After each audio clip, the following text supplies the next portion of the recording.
اعوذ باللہ من الشیطان الرجیم، بسم اللہ الرحمن الرحیم۔ سورۃ یوسف۔ نام: سیدنا یوسف علیہ السلام کے واقعے کی نسبت سے اس سورت کو سورہ یوسف کے نام سے موسوم کیا گیا۔ زمانہ نزول: بعض مفسرین نے اس سورت کا زمانہ نزول بھی مکی زندگی کا آخری دور قرار دیا ہے، جبکہ عام مفسرین کی رائے یہ ہے کہ یہ سورت اس وقت نازل نہ ہوئی جب نبی کریم صلی اللہ علیہ وآلہ وسلم اپنے ساتھیوں سمیت شیبی ابی طالب میں محصور تھے۔ اس دور کی وحی میں ایک خصوصیت یہ پائی جاتی ہے کہ تخاطب صرف نبی کریم صلی اللہ علیہ وآلہ وسلم کی ذات کے لیے ہے، گویا کہ باقی مسلمان آپ صلی اللہ علیہ وسلم سے کبھی الگ نہ ہونے والے جانسار تھے۔ شان نزول اور مضامین: اس سورت کے نزول کا فوری سبب کفار مکہ کا ایک سوال تھا، کیونکہ اہل مکہ اس تصور کے ساتھ سوال کر رہے تھے کہ قرآن مجید آپ کا اپنا کلام ہے اور آپ صلی اللہ علیہ وآلہ وسلم ان حالات اور واقعات کو یہودیوں سے سن کر اس میں شامل کر لیتے ہیں۔ اس سوال کے پس منظر میں یہ خیال واضح نظر آتا ہے۔ اللہ تعالیٰ نے اس سوال کے جواب کے طور پر یہ سورت آپ پر نازل فرمائی اور نفس مضمون کو بنی اسرائیل مصر کس طرح پہنچے اس حقائق کو ظاہر کر دیا۔ مثلاً قریش مکہ اپنے اور محمد صلی اللہ علیہ وسلم کے معاملات پر غور کریں کہ ان واقعات میں کس قدر مماثلت ہے، اور اس بات پر متنبہ کرنے کے لیے آیات للسائلین، سائلوں کے لیے نشانیاں ہیں، یعنی سوال کرنے والوں کے لیے اس میں نشانیاں ہیں۔ اسی طرح اس جواب کو من جانب اللہ ہونے کی بابت فرمایا۔ سورہ یوسف 102 آیت میں: بے شک ان واقعات میں اہل عقل کے لیے عبرت ہے۔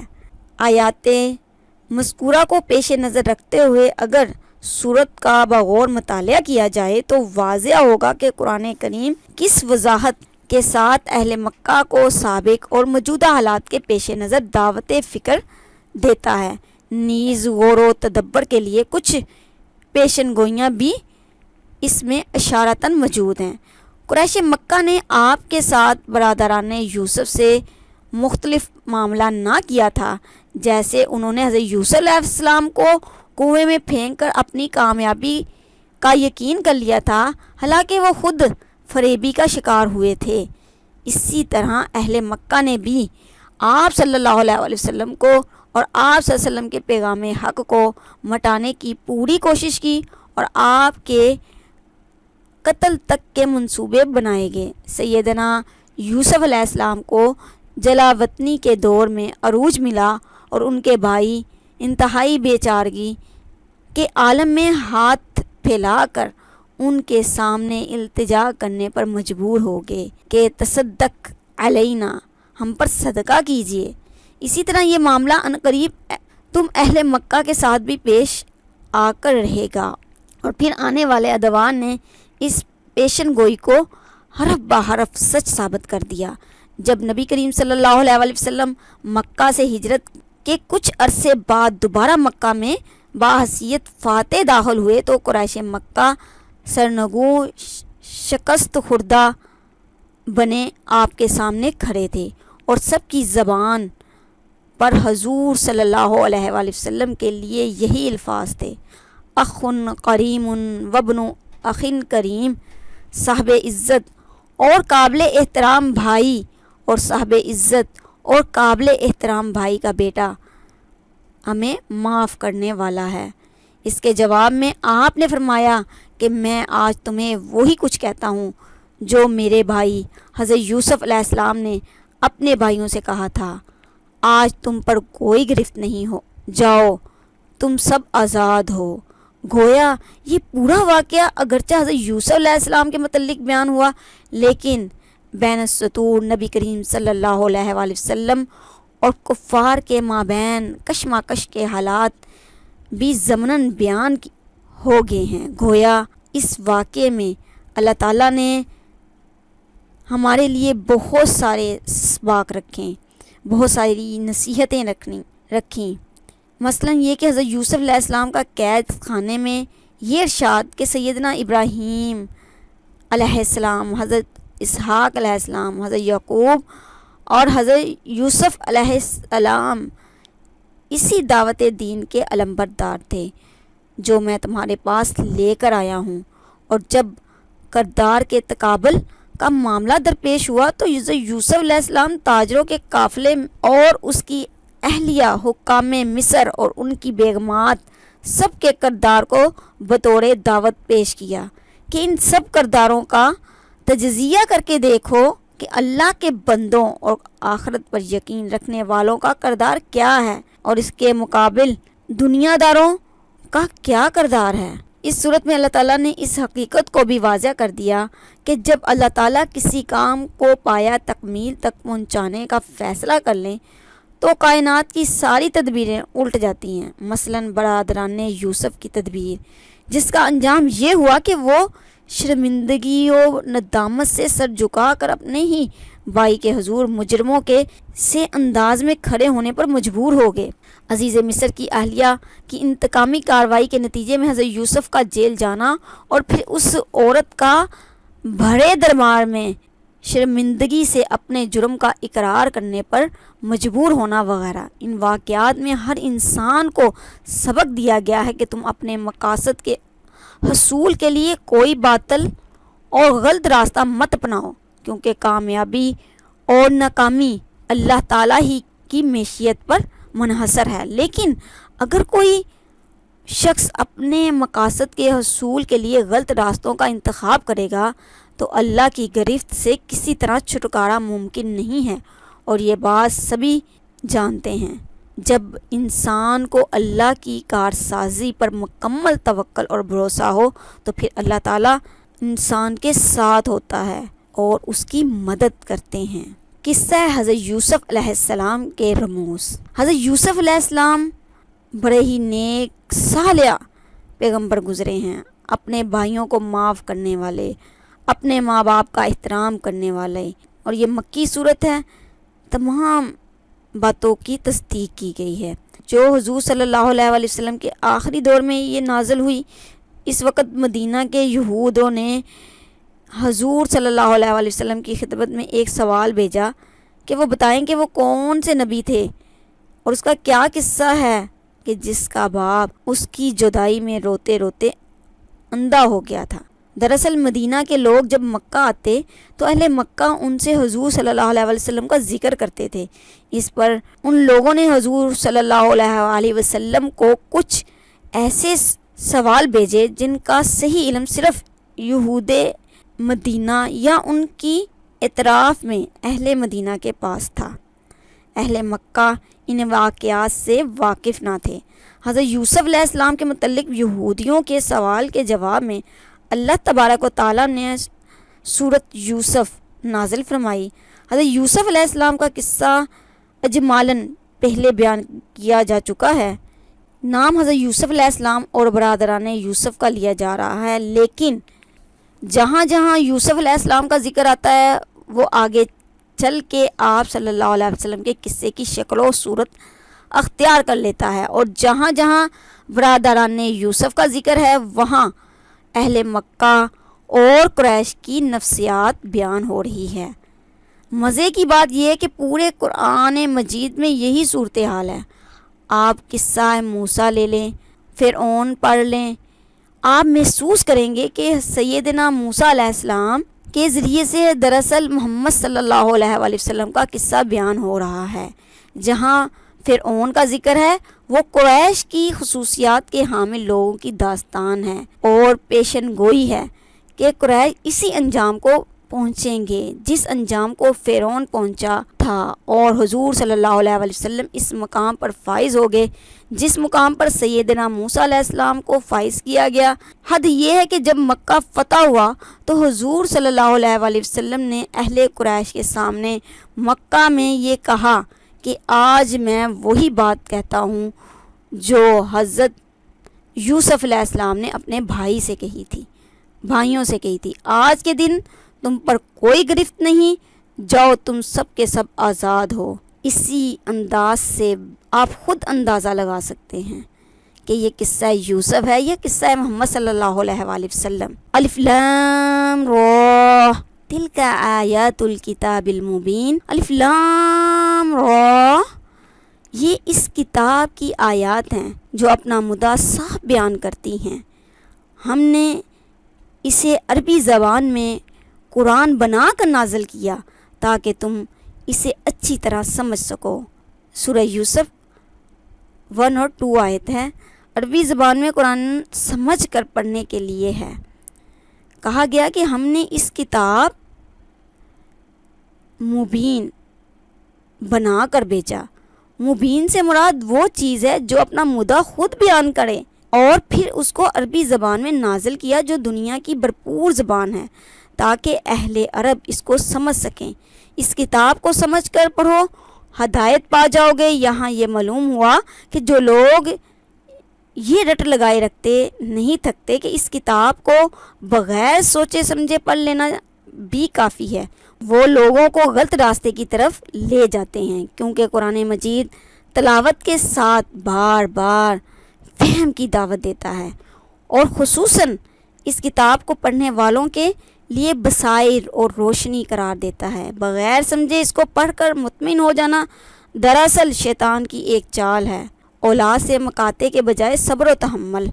سورہ یوسف میں ایک اہم بات ہمارے سامنے آتی ہے، وہ یہ ہے کہ برادران یوسف علیہ السلام نے حضرت یوسف علیہ السلام کے ساتھ زیادتی کی، ان کے کرتے پر جھوٹ موٹ کا خون لگا کر لے آئے اور اپنے باپ سے بھی دھوکہ کیا۔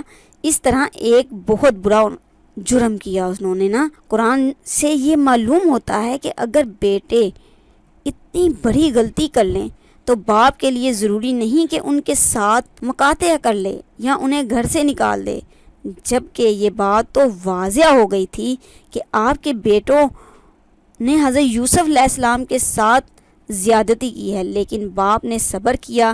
ایک بات تو ہے کہ والدین اصلاح کے لیے کوشش کرتے رہیں اور جلد بازی میں ان سے مقاطع یعنی کہ قطع رحمی نہ کریں اور نہ ان کو گھر سے نکال باہر کرنے کی کوشش کریں، اور جب اولاد اپنی غلطیوں کا اعتراف کر لے تو پھر انہیں فراغ دلی سے معافی کر دیں، جیسا کہ حضرت یعقوب علیہ السلام نے کہا۔ جب برادران یوسف علیہ السلام کی ساری چالیں کھل گئیں اور انہیں اپنے گناہوں کا احساس ہوا تو پھر انہوں نے حضرت یعقوب علیہ السلام کے سامنے اپنی غلطی کا اقرار کیا اور ان سے معافی مانگی۔ حضرت یعقوب علیہ السلام نے جواب میں کیا کہا؟ آیت نمبر 98 میں انہوں نے فرمایا، میں جلد اپنے رب سے تمہارے لیے مغفرت کی دعا کروں گا، بے شک وہی بخشنے والا اور رحم فرمانے والا ہے۔ اس پوری صورت میں حضرت یوسف علیہ السلام کا جیل کے اندر خطبہ بہت اہم اور بصیرت افروز ہے۔ سیدنا یوسف علیہ السلام کو اپنی پاک دامنی کے باوجود جیل جانا پڑا۔ معلوم ہوا کہ صالح لوگوں کو اپنی نیکی، تقوی اور پاک دامنی کی قیمت بھی چکانا پڑتی ہے، لیکن جیل میں بھی انہوں نے دین کی تبلیغ جاری رکھی۔ جیل کے ساتھی ارد گرد آ بیٹھتے، ان میں سے 2 افراد اپنے اپنے خوابوں کی تعبیر دریافت کرتے ہیں، جس پر حضرت یوسف علیہ السلام ان سے یوں مخاطب ہوتے ہیں اور پورا خطبہ 40 آیت میں بیان کرتے ہیں۔ میں نے ان لوگوں کے مذہب کو چھوڑا ہے جو اللہ پر ایمان نہیں رکھتے، اور یہی لوگ آخرت کے منکر ہیں، اور میں نے اپنے بزرگوں حضرت ابراہیم اور حضرت یعقوب علیہ السلام کے مذہب کی پیروی کی ہے۔ ہمیں حق نہیں ہے کہ ہم کسی چیز کو اللہ کا شریک ٹھہرائیں۔ ہم پر اور لوگوں پر اللہ کا فضل ہے، لیکن اکثر لوگ شکر گزار نہیں ہوتے۔ اے میرے جیل کے ساتھیوں، کیا الگ الگ بہت سے رب بہتر ہیں یا اکیلا اللہ ہی سب پر غالب ہیں؟ تم اس کے سوا نہیں پوجتے ہو مگر چند ناموں کو جو تم نے اور تمہارے باپ دادوں نے رکھ چھوڑے ہیں۔ اللہ نے ان کی کوئی دلیل نہیں اتاری۔ اختیار و اقتدار صرف اللہ ہی کا ہے۔ اس نے حکم دیا ہے کہ اس کے سوا کسی کی پرستش نہ کرو، یہ دین قیم ہے، لیکن اکثر لوگ نہیں جانتے۔ نفس کی اقسام اس میں اللہ تعالیٰ بیان فرما رہے ہیں، وہ 3 اقسام ہیں۔ پہلے نمبر پر نفس امارہ۔ قرآن کریم میں نفس کا لفظ 3 مختلف معنوں میں آیا ہے۔ ایک تو یہاں نفس امارہ کے معنوں میں، یعنی وہ نفس جو برائی پر ابھارتا ہے۔ شاہ ولی اللہ محدث دہلوی اس کو حیوانیات کا نام دیتے ہیں کہ انسان کے اندر نفس امارہ ہے جو انسان کو جانوروں والی حیوانیت اور سفارکیت پر ابھارتا ہے۔ دوسرے نمبر پر ہے نفس لوامہ۔ انسان کے اندر ایک اور نفس بھی ہے جس کی قسم کھائی گئی ہے، وہ نفس لوامہ ہے، یعنی انسان کو اندر سے ٹوکنے والا، ملامت کرنے والا، احتساب کرنے والا، اس کا ضمیر بار بار جھنجھوڑتا ہے، وقت آنے پر کہتا ہے کہ یہ اور یہ کام تم نے ٹھیک نہیں کیا۔ شاہ ولی اللہ رحمۃ اللہ علیہ اس کے لیے ملکیت کا نام استعمال کرتے ہیں کہ یہ فرشتوں کی صفات رکھتا ہے۔ اس طرح انسان بنیادی طور پر 2 نفوس کا حامل ہے، یعنی نفس امارہ اور نفس لوامہ۔ تیسرا نفس ہے نفس مطمئنہ۔ مذکورہ دونوں صفات انسان کے اندر موجود ہیں اور ان کی مسلسل کشمکش اور لڑائی جاری رہتی ہے۔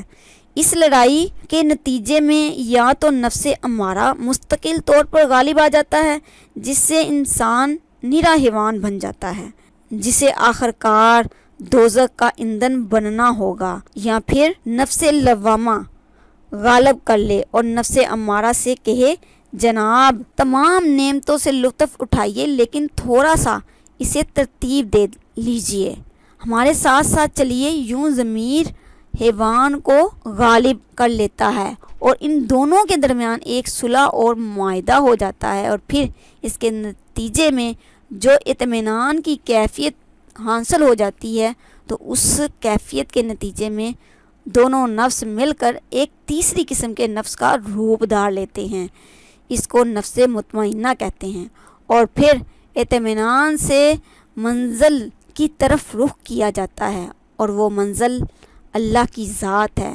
فرمایا اے اطمینان حاصل کرنے والے نفس، اپنے پروردگار کی طرف لوٹ آ، اس حالت میں کہ تو اپنے پروردگار سے راضی ہو اور تیرا پروردگار تجھ سے راضی ہو، میرے بندوں میں داخل ہو جا اور میری جنت میں داخل ہو جا۔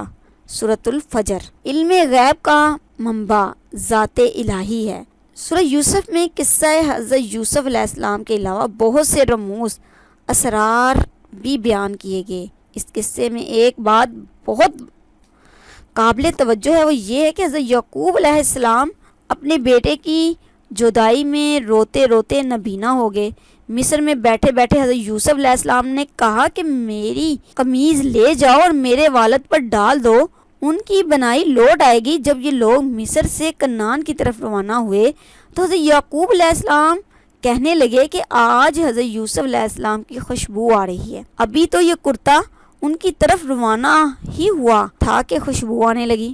قابل توجہ بات ہے کہ حضرت یوسف علیہ السلام کو جب گھر سے جدا کیا گیا، مار پیٹ کر بعد میں کنویں میں ڈال دیا گیا، اور وہ مسلسل 3 روز تک اسی گاؤں کے کنویں میں پڑے رہے، تو اس وقت ان کے والد حضرت یعقوب علیہ السلام روتے رہے اور کوئی خوشبو نہ آئی، بلکہ انہیں یہ بھی پتہ نہ چلا کہ میرا بیٹا کہاں ہے۔ لیکن اس کے برعکس جب قمیض ابھی سینکڑوں میل کے فاصلے پر ہے اور بیٹا اس سے زیادہ دور ہے تو انہیں بیٹے کی خوشبو آ رہی ہے۔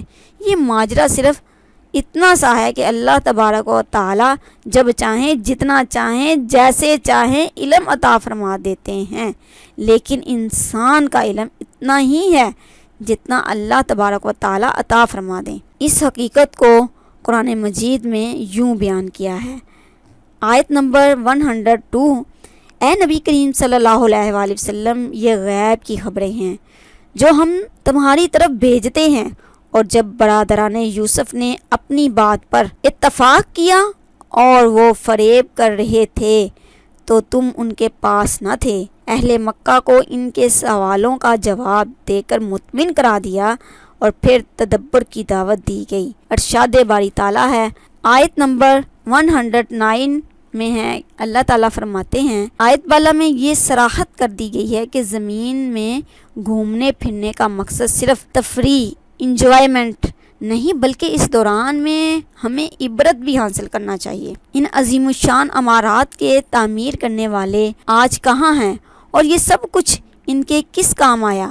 اور پھر سورت کے آخر میں قرآن اپنی عادت کے مطابق اس سارے واقعے کا پس منظر اور مقصد بیان کرتا ہے۔ آیت نمبر 111 میں اللہ تعالیٰ فرما رہے ہیں، اس کا خلاصہ یہ ہے، عقل مندوں کو عبرت حاصل کرنے کی دعوت دی گئی ہے کہ قصہ یوسف میں جھانک کر دیکھو، تم کسی جانب ہو، حضرت یوسف علیہ السلام کی طرف یا برادران یوسف علیہ السلام کی طرف۔ اس بھول میں مت رہنا کہ زندگی تو گزارو برادران یوسف علیہ السلام کے رنگ ڈھنگ پر اور انجام پا جاؤ حضرت یوسف علیہ السلام کا۔ نہیں، یہ کبھی بھی نہیں ہو سکتا، یہ سنت الہیہ کے خلاف ہے۔ میری پیاری بہنوں، قریش مکہ کا سارا طور طریقہ برادران یوسف کا تھا، اسی طرح انہیں انجام بد سے خبردار کیا گیا اور کہا کہ اللہ تعالیٰ کے پیارے نبی صلی اللہ علیہ وآلہ وسلم جو دعوت تمہارے پاس لے کر آئے ہیں اسے قبول کرے، تاکہ تمہارا انجام اس طرح کا نہ ہو جیسے کہ حضرت یوسف علیہ السلام کے